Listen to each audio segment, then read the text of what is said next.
All week we've been bringing you stories that put the spotlight on Winchester, and tonight we're featuring an historic spot in the heart of downtown that knows all about spotlights, standing nearly a century now. The historic Leeds Theater has been a place to create, to inspire, and to unite. Sitting quiet for a year now, LEX 18's Angie Bevan shows us how they're eagerly awaiting, once again, lighting up the stage in tonight's Spotlight on Winchester. On Main Street in downtown Winchester, the flashing lights and marquee of Leeds Theater have drawn people in since the 1920s. The Leeds Theater opened in 1925 as a single-screen movie theater. Years and then decades passed. The theater closed and sat in disrepair. Until in the early 1990s, when the Winchester Council for the Arts stepped in.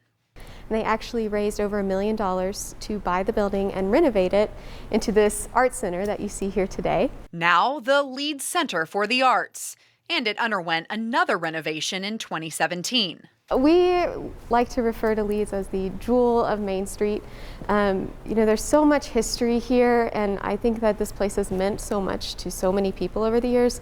Meant so much to the performers and the patrons, and I was in my first ballet recital here when I was 3 years old. To those like Ellie Miller. And so I've grown up here, really. She's a volunteer with the Leeds Center for the Arts. I do choreography for a lot of our different musicals.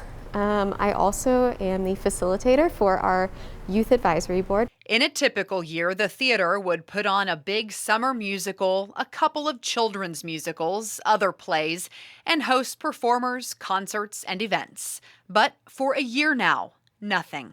This unprecedented year, I think, really has brought our community closer together, and we are so grateful for the amount of support we have received. Until the stage lights are shining again and the 410 seats fill up with an audience, the community that has been built by the Leeds Theater won't be rattled.